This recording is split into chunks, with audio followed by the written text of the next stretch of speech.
Boche gold and diamonds. Buy now pay later. വിശദമായ വാർത്തകളിലേക്ക്. കാർഷിക സമൃദ്ധിയുടെ ഭൂതകാല സ്മരണകൾക്കൊപ്പം വരാനിരിക്കുന്ന നല്ല കാലത്തിലേക്കുള്ള കാത്തിരിപ്പുമായി ലോകമെമ്പാടുമുള്ള മലയാളികൾ വിഷുവിനെ വരവേറ്റു.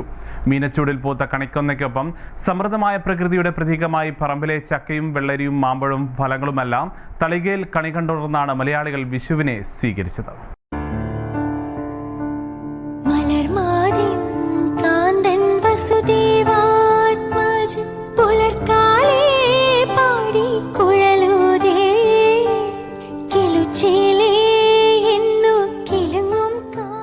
മേടച്ചൂടിനൊപ്പം ഐശ്വര്യത്തിന്റെയും പുതുപ്രതീക്ഷകളുടെയും സമാധാനത്തിന്റെയും പുലരിയിലേക്കാണ് ഓരോ മലയാളിയും ഇന്ന് കണ്ണു തുറന്നത്.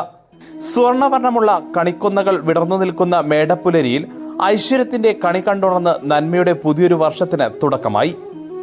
ഓട്ടുരുളിൽ അഷ്ടമംഗല്യവും കോടിമുണ്ടും വാൽക്കണ്ണാടിയും ഗ്രന്ഥവും നാണയവും വെച്ച് കണിയൊരുക്കി. കാർഷിക സംസ്കാരത്തിന്റെ ഓർമ്മപ്പെടുത്തലായി കണിവെള്ളരിയും ചക്കയും മാങ്ങയും ഉൾപ്പെടെയുള്ള ഫലങ്ങളും കണിത്താലത്തിൽ നിറഞ്ഞു നിന്നു.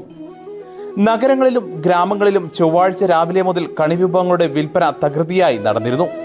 കമ്പോളങ്ങളിലും വഴിയോരത്തും കണിവെക്കാനുള്ള വസ്തുക്കൾ വാങ്ങാൻ ആൾത്തിരക്കായിരുന്നു.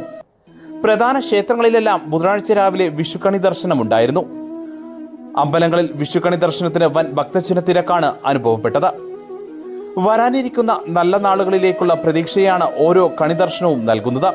മുതിർന്നവരിൽ നിന്ന് കൈനീട്ടത്തോടൊപ്പം അനുഗ്രഹം വാങ്ങിയും വിഭവസമൃദ്ധമായ സദ്യ കഴിച്ചും കുടുംബ ബന്ധങ്ങൾ പുതുക്കിയും മലയാളികൾ വിഷു ആഘോഷിക്കുക തന്നെയാണ്.